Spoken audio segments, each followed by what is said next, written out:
Assalamualaikum warahmatullahi wabarakatuh.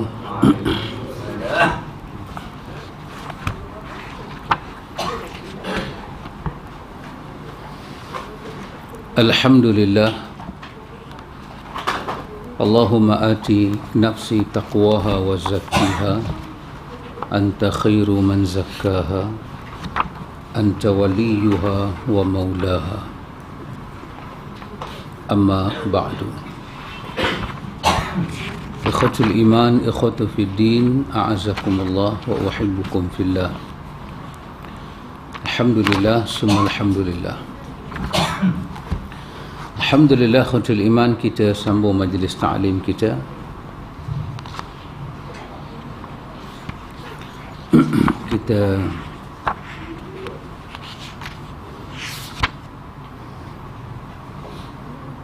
Kita sampai pada muka surat 42.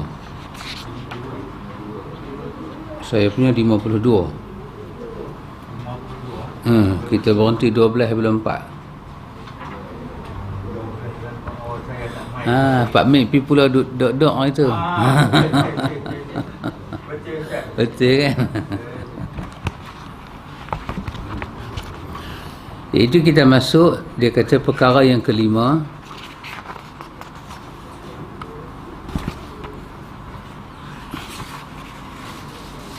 iaitu daripada perkara yang keenam, kita disuruh menghabiskan waktu kita dengan membaca.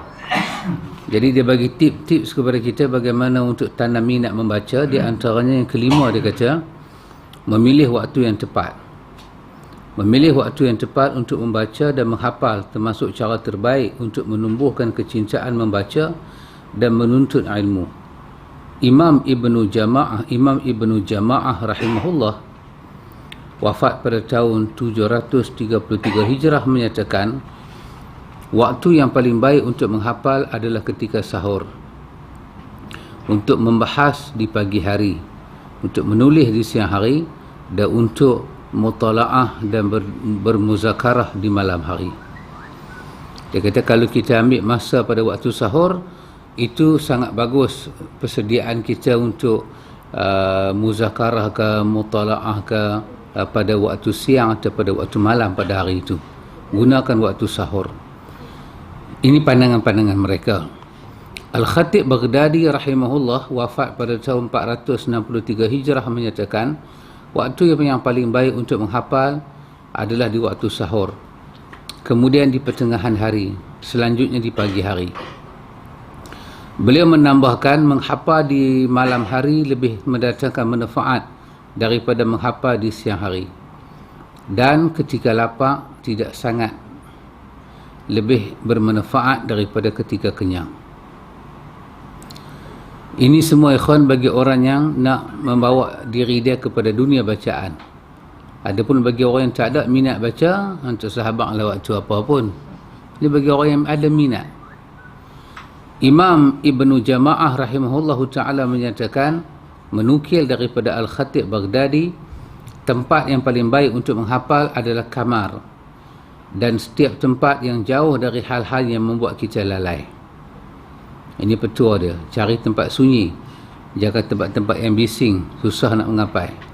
Beliau berkata, tidak baik apabila menghafal di tempat yang terdapat tumbuhan di sekitar pohon-pohon yang menghijau, di tepi sungai, di tengah jalan, di tempat yang bising, kerana hal itu umumnya dapat mencegah kekosongan hati untuk mengapai. Duk ralik tengok benda-benda hijau, nanti lena dengan ayat tu lah. Jadi tempat-tempat ni tak sesuai mengapai. Ini tempat riadah, tempat kosongkan pemikiran. Mengapai ni kita nak padatkan pemikiran kita. Kemudian dia kata kita memilih kitab-kitab yang harus kita baca.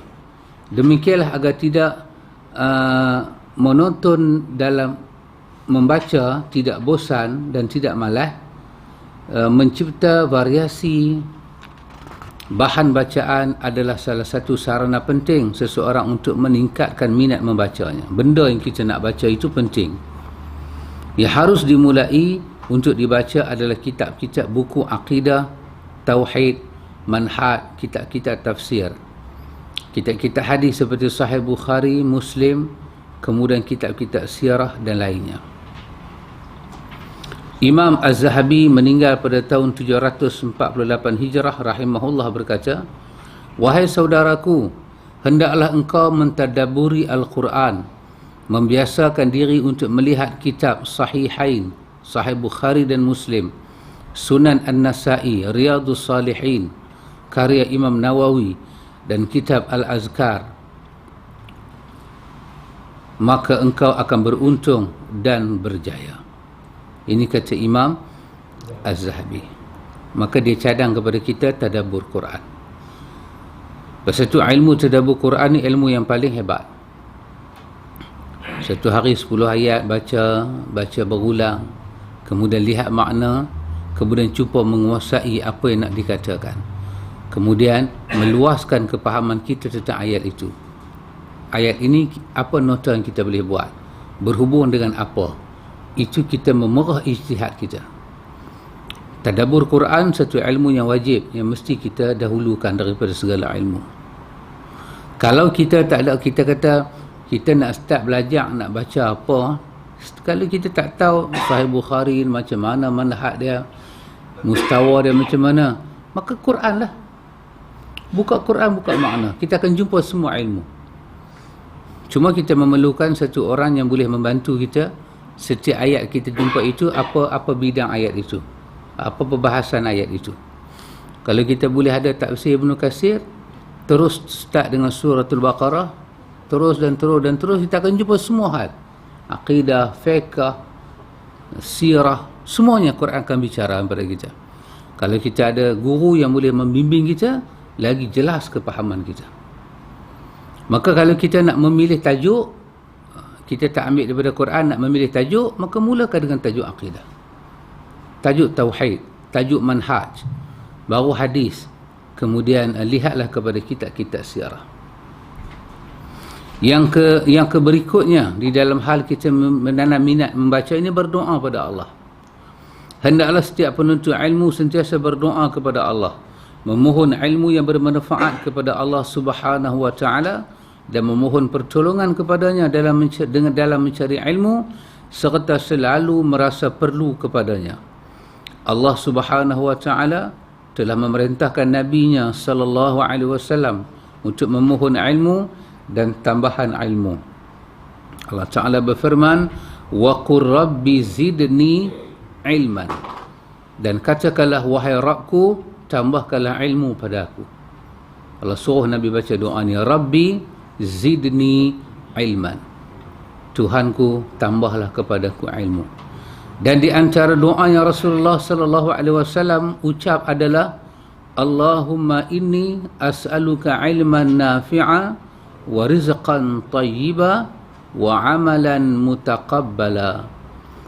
Ya Allah, aku mohon padamu ilmu yang bermanfaat, rezeki yang halal, dan amal yang diterima. Juga Nabi SAW berdoa, Allahumma anfa'ni bima 'allamtani wa 'allimni ma yanfa'uni wa zidni ilma. Ya Allah, berikanlah manfaat padaku dengan apa-apa yang kau ajarkan padaku, dan ajarkan aku apa-apa yang bermanfaat bagiku, dan tambahkanlah ilmu kepada aku. Ini ikhwan, ini semua doa daripada Nabi kita Muhammad sallallahu alaihi wasallam. Rasulullah sallallahu alaihi wasallam menganjurkan kita untuk selalu memohon ilmu yang bermanfaat kepada Allah dan berlindung kepadanya dari ilmu yang tidak bermanfaat. Rasulullah bersabda, "Sallallahu ilman nafi'a wa ta'awwadhu billahi min ilmin la yanfa'u." Mintalah ilmu yang bermanfaat kepada Allah dan berlindunglah kepada Allah dari ilmu yang tidak bermanfaat. Nabi SAW memerintahkan hal di atas kerana banyak kaum muslimin yang justru mempelajari ilmu yang tidak bermanfaat, seperti mempelajari ilmu filsafat, ilmu kalam, ilmu hukum sekular dan lainnya. Saya ingat sepanjang perjalanan ulama salaf ni, ilmu yang bertubi-tubi mereka hentam adalah ilmu falsafah, ilmu kalam. Kata mereka ilmu yang tidak ada manfaat. Tidak ada manfaat. Bahkan kita baca ditulis oleh Abdul Rahman Khumaisi, Dr. Abdul Rahman Khumaisi, I'tiqad Mazahib Arba'ah, pegangan akidah imam 4 mazhab, bertubi-tubi daripada Abu Hanifah Nu'man, Abu Hanifah tu Nu'man sampai Imam Ahmad. Bahkan mereka ni pernah halau orang keluar pada majlis mereka yang membawa ilmu falsafah dan ilmu kalam, ilmu yang berbicara tentang zat Tuhan, halau keluar. Maka kita memohon perlindungan kepada Allah Ta'ala, ilmu yang bermanfaat. Kita memohon kepada Allah ilmu yang bermanfaat dan berlindung kepada Allah dari ilmu yang tidak bermanfaat.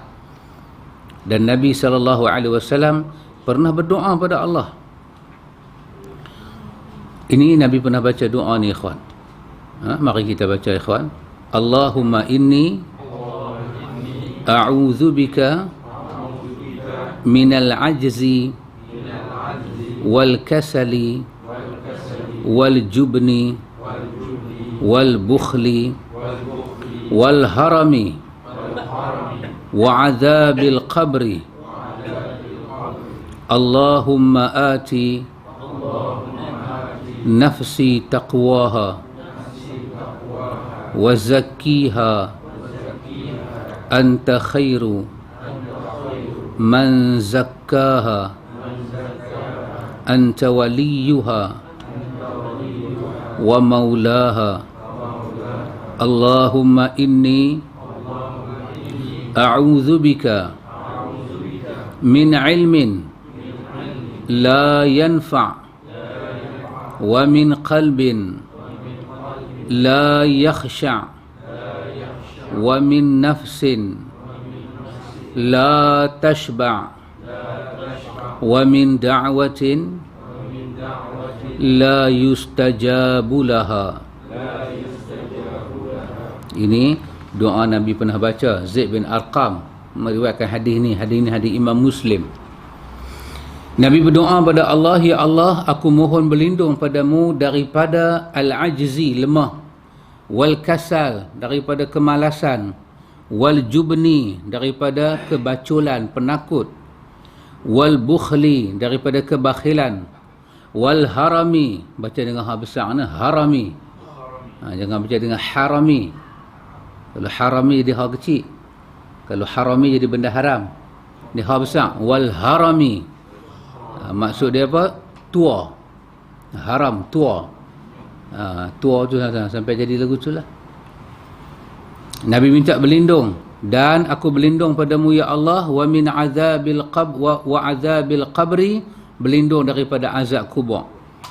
Ya Allah, ati nafsi taqwaha, berilah kepada aku hatiku, berilah kepada hatiku ketakwaan. Wa zakkiha, bersihkanlah dia. Anta khairu man zakkaha, kerana engkaulah yang dapat membersihkannya. Anta khairu man zakkaha artinya engkaulah sebaik-baik yang dapat membersihkan dia. Anta waliyuha, kaulah penolongnya, wa maulaha, dan pelindungnya. Ya Allah, aku berlindung padamu dari ilmu yang tidak bermanfaat, berlindung pada Allah. Hati yang tidak khusyuk, aku berlindung daripada hati yang tak khusyuk, tak tenteram padamu.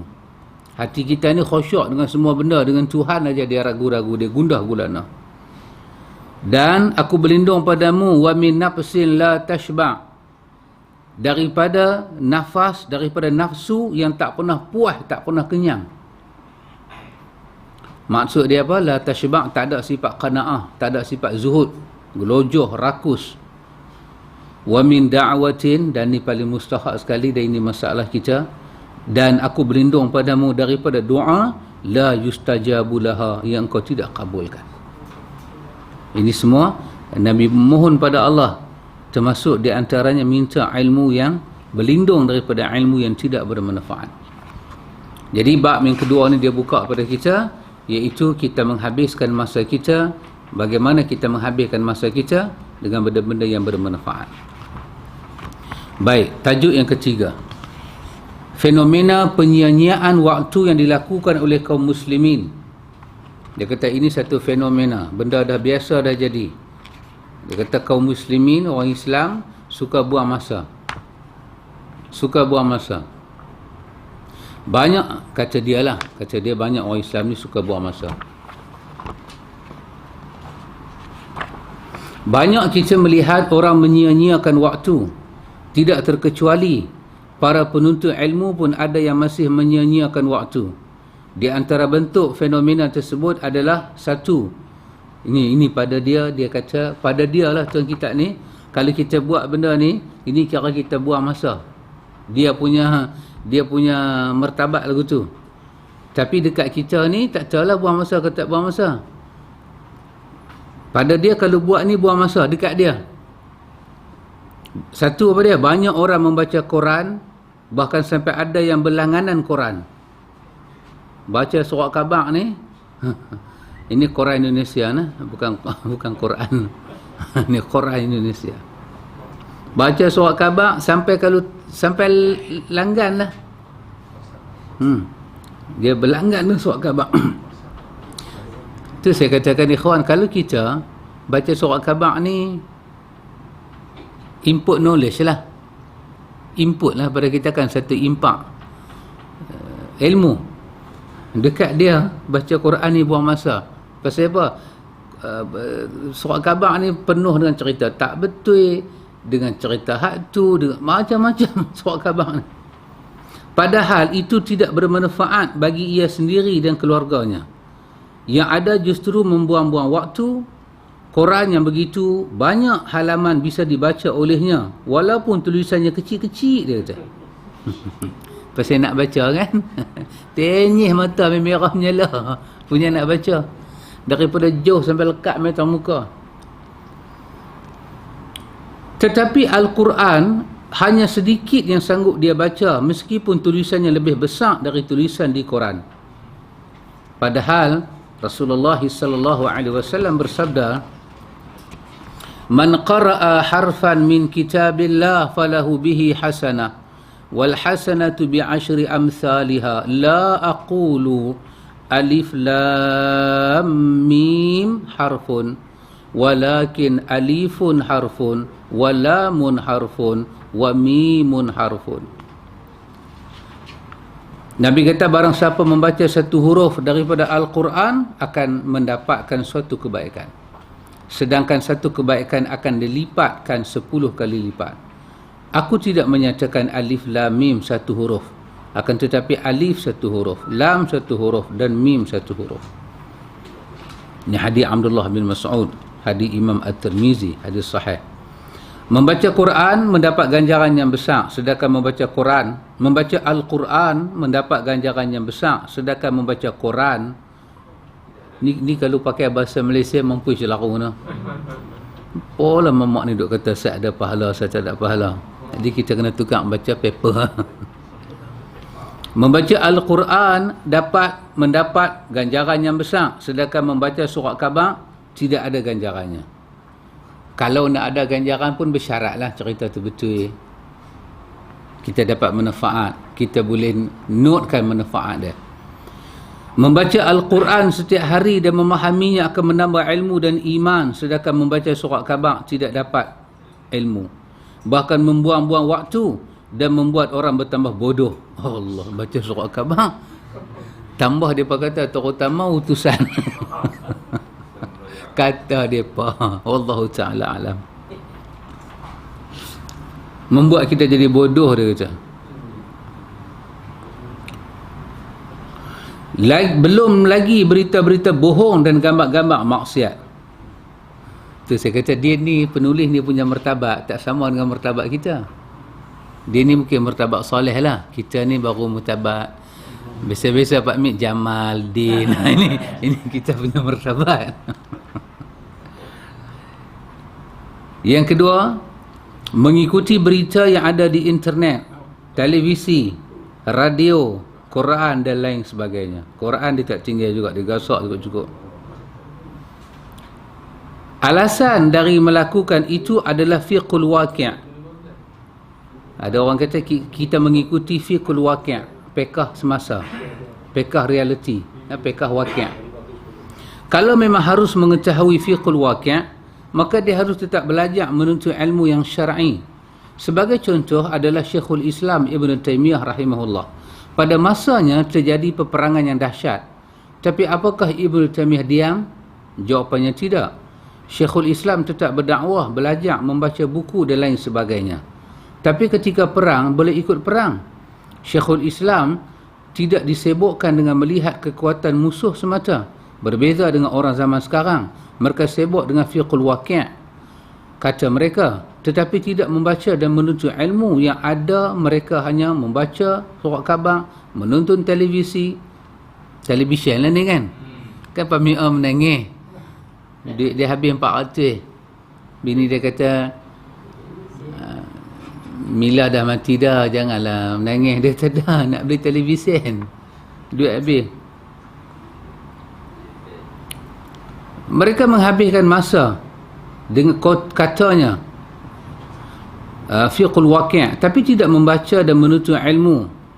Ada mereka hanya membaca surat khabar, menonton televisyen, membaca segala hal dari internet dan lain sebagainya. Padahal berita-berita dari media itu pada asalnya bohong. Sedangkan berita-berita daripada Allah Subhanahu wa taala dalam Al-Quranul Karim pasti benar, dan dari Rasulullah sallallahu alaihi wasallam dalam hadisnya pasti benar. Ini pandangan penulis kitab kita, dan kita boleh analisa balik pandangan ni, apa yang bermanfaat, apa yang tidak, atas kita lah. Saya ingat kita tengok berita, dulu berita setengah jam lah, sejam kan. Jadi apa yang kita boleh manfaatkan lah. Takkanlah sampai 24 jam mata tak berkelip tengok muka pemberita tu saja. Mustahil lah. Kalau orang kata hang ni tengok berita penuh dengan maksiat, mustahil. Takkan mata kita jegir mata tu, tak. Kita ni semua orang soleh. Tengok muka-muka orang soleh. Pagi kita mengaji, petang kita mengaji, malam forum lagi. Ni kalau bukan orang soleh apa namanya pakcik? Kita habiskan masa kita kan dengan menuntut ilmu.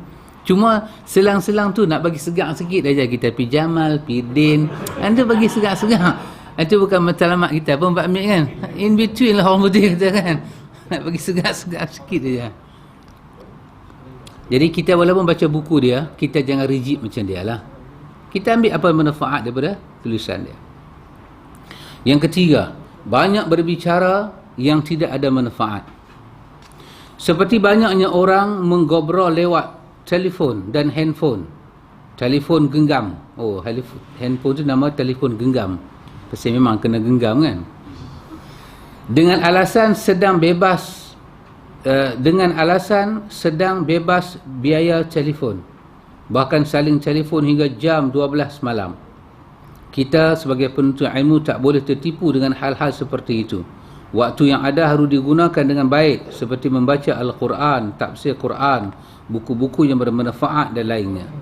Kita harus ingat bahawa amal soleh kita masih sangat sedikit dan dosa kita sangat banyak.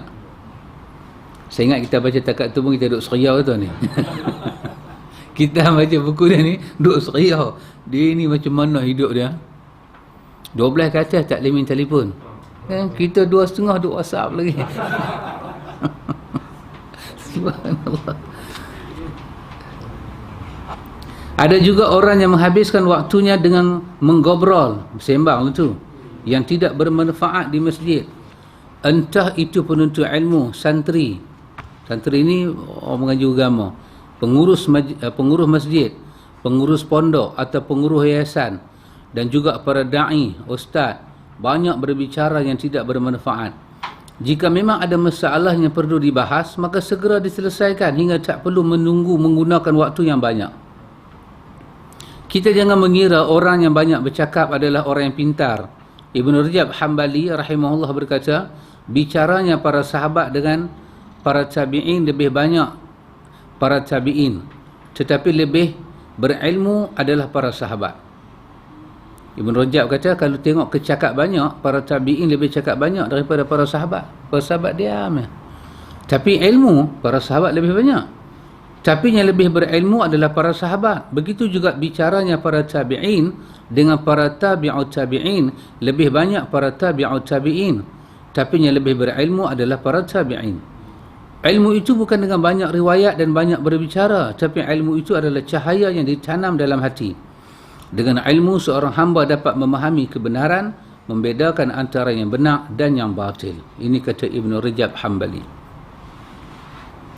Yang keempat, banyak menggunakan handphone, SMS, main game dan lainnya yang tidak ada manfaat. Tapi kalau sampai dengan kuliah pun nak main game, yang ni kepala otak betul je. Ni memang kelabuasa betul. Guna telefon seperlunya sahaja. Jangan sampai ketika menelefon orang lain justru kita menggunakannya seperti menelefon di waktu istirahat, waktu salat, waktu makan dan lain sebagainya. Kerana ketika kita telefon, berarti kita sebagai tamu yang ditelefon sebagai tuan rumah. Maka kita harus memperhatikan adab kita sebagai tamu. Tu dia sampai kecil tu dia bincang. Kita telefon orang, maka orang yang kita telefon tu sebagai tuan. Kita sebagai tamu dalam telefon, maka kita kena jaga adab. Syekh Bakar Abu Zaid menjelaskan tentang adab-adab telefon dalam kitabnya Adabul Hatif. Hatif bermakna telefon. Adabul Hatif dengan hak besar. Adabul Hatif bermakna pakai telefon ni ada adab. Begitu banyak orang yang setiap hari SMS hal yang tidak bermanfaat, bahkan membuang-buang waktu. SMS singkatan daripada Short Message Service. Oh, dahsyat dia abang terus. Yang artinya pesan singkat yang harus disampaikan bila perlu. Tapi sekarang banyak orang yang SMS sepanjang-panjangnya yang dengan membacanya dapat menghabiskan waktu. Boleh SMS yang bermanfaat tapi sekadarnya sahaja. Saya tak tahu lah tuan kita ni masa bila dia on handphone dia, masa bila dia pakai tak tahu. Kalau macam ni dia cakap, saya ingat kalau dia jumpa kita sehari pakcik, kita kata tuan kami duk baca kitab tuan, dia tergolek kepala, dia nanti lari.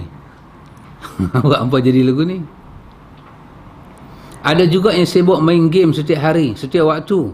Semua ini tidak ada manfaatnya sama sekali. Kita pula, kita duk main game dalam iPad kita ni semua, kita kata ini kita belajar teknik perang. Kan? Kita punya nawaitu kan, innamal a'malu binniat. Kita tadi duk belajar strategi perang. Bisnes punya otak kan. Yang kelima, banyaknya berkunjung tanpa memikirkan manfaat saat melakukannya. Ziarah rumah orang tu, ziarah rumah orang ni, tapi dia tak fikir time dia pergi tu kena ke tak kena. Ini pun buang masa, dia kata. Sering berkunjung ke rumah orang adalah perbuatan yang kurang baik. Perbuatan ini merepotkan orang dan tidak menghargai waktu orang yang dikunjungi. Hal seperti itu dilakukan baik oleh ikhwan maupun akhwat. Akhwat ni orang perempuan lah.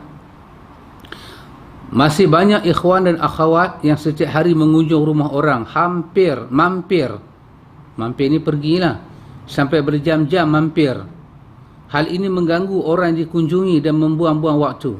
Bahkan kadang-kadang mengadakan kunjungan ke rumah teman yang agak jauh dan berkumpul-kumpul, membicarakan rumah tangga orang, kejelekan orang dan lainnya. Sehingga setelah keluar rumah membawa dosa yang banyak. Dia kata Allahu musta'an. Hanya Allah lah yang boleh membantu kita. Yang enam, perkara keenam dia kata, fenomena orang buang masa, menyibukkan diri dengan hobi. Sibuk dengan berburu, bermain bola, main golf. Main golf pun ada. Main futsal. Naik gunung. Memancing ikan. Main sepeda. Sepeda ni apa? Bicycle kot nah? Bicycle lah. Motor dan lain sebagainya. Kerana hobi ini bisa menyita waktu yang banyak. Belum lagi jika kesibukan hobi tersebut dilakukan secara rutin. Anda cuba berfikir, untuk hobi setiap pekan dibela dan diperjuangkan, akan tetapi untuk menuntut ilmu syar'i tidak diperhatikan setiap pekan. Pekan ni apa? Minggu ke bulan? Minggu. Setiap minggu Dan setiap hobi itu menelan belanja yang begitu besar. Tapi berapa banyaklah kita beli buku yang kita baca, berapa banyaklah hobi kita telah telan. Dan lepas tu kadang-kadang kalau golf lah, kalau apalah, lepas tu tersadar situ. Adapun ilmu kita boleh duk belek lagi. Kata dia lah, bukan kata saya, kata penulis kitab kita ni. Yang ketujuh, banyak melakukan jalan-jalan atau rekreasi atau tamasya. Jika kegiatan itu dilakukan setiap pekan, maka akan banyak membuang waktu. Lakukan kegiatan tersebut pada saat liburan sahaja. Hari cuti sudah, dia kata. Isi setiap pekan itu dengan menghadiri majlis ta'lim daripada pergi jalan-jalan. Jika kita sudah bosan dengan suasana kerja dan kesibukan rutin harian, maka yang terbaik adalah kembali kepada Allah dengan membaca Al-Quran, membaca buku-buku yang bermanfaat, mengkaji ilmu syar'i, berdoa kepada Allah, solat tahajud dan amal-amal salihnya lainnya. Yang ke-8, menyibukkan diri dengan mendengar nasyid, lagu dan muzik. Dengar lagu. Sebagai penuntut ilmu masih ada yang sering mendengarkan nasyid. Nasyid pun tak boleh, tak bagi. Muzik dan sebagainya. Padahal hukum muzik sudah jelas haram. Dia begitu haram tu. Ini pandangan dia lah. Dia begitu haram tu. Para ulama pun sudah sepakat semuanya tentang haramnya muzik. Allah Subhanahu wa taala berfirman, "Wa minan nasi man yashtari lahwal hadits liyudilla an sabilillahi bighairi ilmin wa yattakhidhaha huzwa. Ulaika lahum adzabun muhin. Wa idza tutla alaihi ayatuna walla mustakbira ka'an lam yasma'ha ka'anna fi udhunayhi waqra fabashshirhu bi'azabin alim." Dan di antara manusia ada orang-orang yang mempergunakan percakapan kosong untuk menyesatkan manusia dari jalan Allah. Itu dia guna perkataan apa? Lahwal hadis. Dan sebahagian daripada manusia yashtari lahwal hadis. Dia apa kita kata apa? Dia membeli lahwal hadis. Maka sebahagian ulama kata lahwal hadis ni muzik. Sebagian ulama kata lahwal hadis ni apa dia? Inilah nyanyian-nyanyian ni semua. Dia panggil lahwal hadis. Kata-kata yang sia-sia. Mainan kosong macam tu. Untuk apa dia perbuat lahwal hadis? Liyudilla an sabilillahi bighairi ilmin. Dia nak sesatkan kita dari jalan Allah tanpa ada ilmu, dan dia menjadikan itu sebagai olok-olokan. Mereka itu akan memperoleh azab yang menghinakan. Mereka akan kena azab dan mereka akan hina dengan azab. Dan apabila dibaca kepadanya ayat-ayat kami, dia berpaling dan menyombongkan diri, seolah-olah dia belum mendengarnya. Ya, bila dia dengar lahwal hadis dia seronok. Dia dengar ayat Quran dia benci. Ini tak bagusnya kata Quran kata kepada kita. Dia berpaling dan menyombongkan diri seolah-olah dia belum mendengarnya. Seakan-akan ada sumbatan di kedua telinganya. Maka gembirakanlah dia dengan azab yang pedih. Jadi lahwal hadis ini menyesatkan orang. Jadi apa saja benda yang menyesatkan orang ni, kita boleh kata sampai pada peringkat dia suka benda tu, dia tak suka dengar ayat-ayat Allah. Maka itu kita masuk sebagai lahwal hadis. Kata-kata yang tak benar, kata-kata yang menyesatkan orang. Nasyid ke apa ke, seronok sampai dengar Quran tak mau. Boring, bosan. Itu yang masalah dia. Baik, kalimah lahwal hadis, percakapan kosong dalam ayat di atas ditafsirkan oleh para ulama tafsir dengan nyanyian. Kata dia Rasulullah bersabda, la yakunanna min ummati aqwamun yastahilluna al-hira wal harira wal khamra wal ma'azif wa la yanzilanna aqwamun ila jambi alamin yaruhu alaihim bisarihatin lahum ya'tihim ya'ni al-faqir lihajatin fayaqul irji' ilayna gadan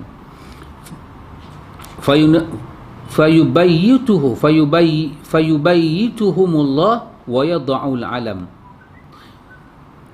wa yamsakhu akhirina qiradatan wa khanazira ila yaumil qiyamah.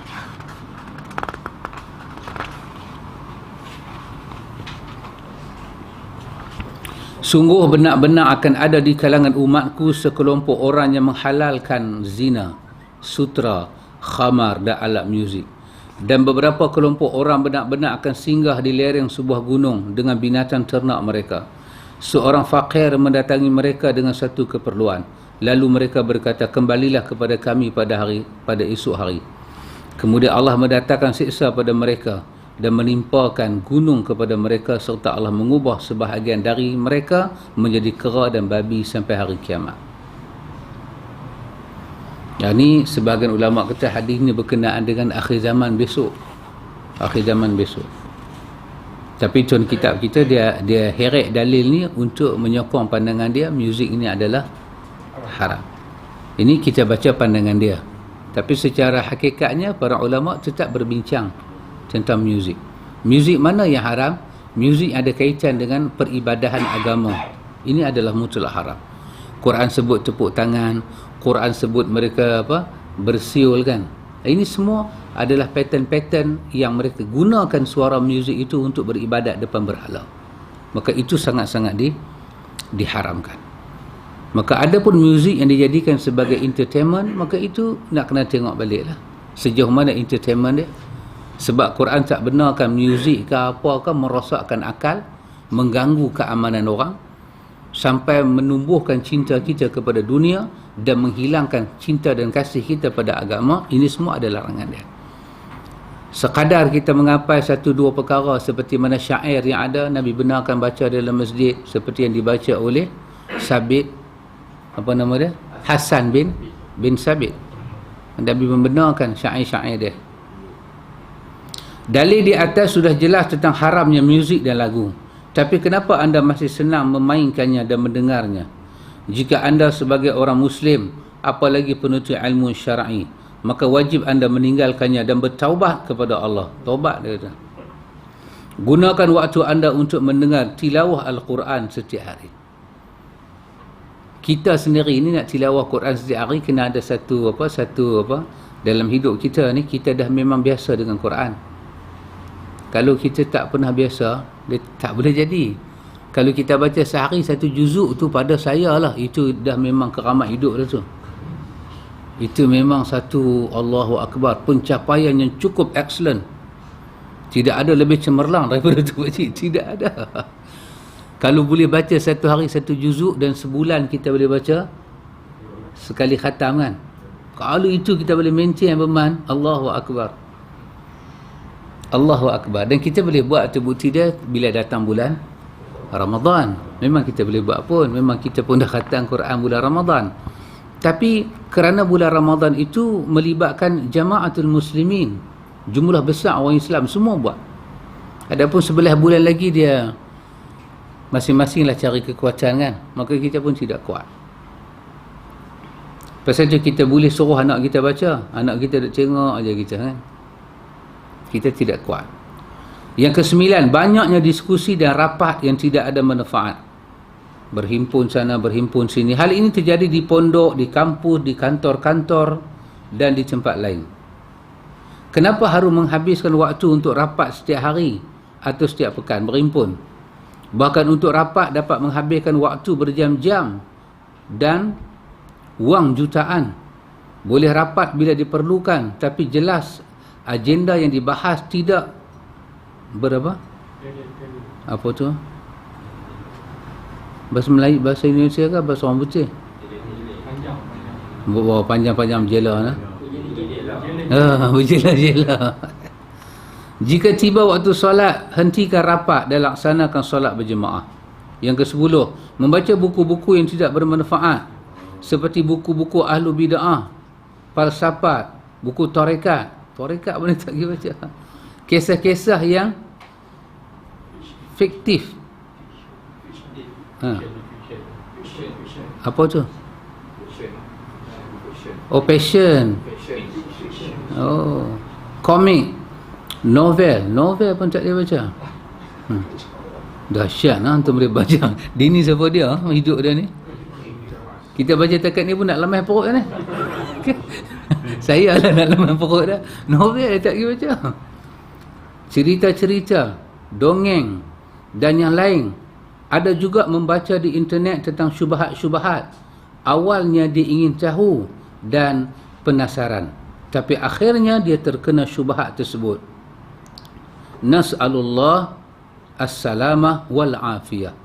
Dia kata kita memohon kepada Allah keselamatan dan afiat, terpelihara daripada semua bacaan-bacaan ni. Yang ke-10 dia kata apa dia? Tidur ni dia kata buang masa. Ibn Qayyim rahimahullah tidur ikhwan. Baca ni. Kita time tidur memang tidur kan. Time mengaji pun kita tidur. Memang kita buang masa betul. Ibn Qayyim rahimahullah menyatakan ada 4 hal yang dapat membuat hati jadi keras, iaitu berlebihan dalam bercakap, berlebihan dalam makan, berlebihan dalam tidur, dan berlebihan dalam bergaul. Sebahagian kaum muslimin menghabiskan waktunya untuk tidur. Bahkan fenomena ni banyak kita lihat pada bulan Ramadan. Seolah-olah puasa itu untuk tidur daripada pagi sampai siang. Begitu pula sebahagian orang iktikaf, kerjanya hanya tidur. Padahal banyak dapat dikerjakan untuk dirinya, untuk keluarganya dan lainnya, seperti membaca Quran, berzikir, salat sunnah, baca buku-buku dan kitab-kitab bermanfaat, menolong orang, membantu orang tua dan lainnya. Ibn Qayyim juga menyatakan bahawasanya maksimal tidur adalah 8 jam. Cukup 8 jam. Dan kena tanya Dr. Nasim lah macam mana yang kata 8 jam tu, sekali tidur 8 jam ke ataupun sehari 8 jam. Maknanya kalau kita subuh pukul 6 pagi, kita kena tidur kira apa? Nak bagi 8 jam? 10 malam 10 malam lah. Kuliah 9.30 berhabis. Nak ambil uduk, nak azan, nak kamat pakcik, bagi salam dah pukul 10. Tu nak 4 tikar lagi. Kan?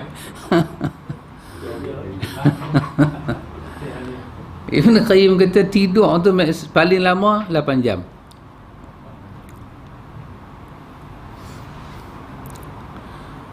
Allahu Akbar. Penat baca buku dia. Memang rasa kita buang masa pakcik. Allah. Yang ke-12 dia kata menonton televisyen, sinetron, pertandingan sepak bola. Acara lawak dan sebagainya. Bola pun tak boleh bang. Tadi dia sebut golf, dia sebut bola pula. Allahu Akbar. Wallahu a'lam. Hebat masa dia, cara dia cerita tu macam mana lah dia ni hidup.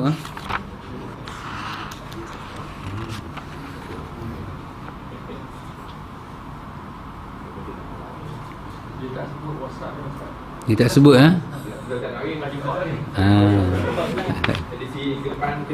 Subhanakallahumma wa bihamdika asyhadu an la ilaha illa anta astaghfiruka.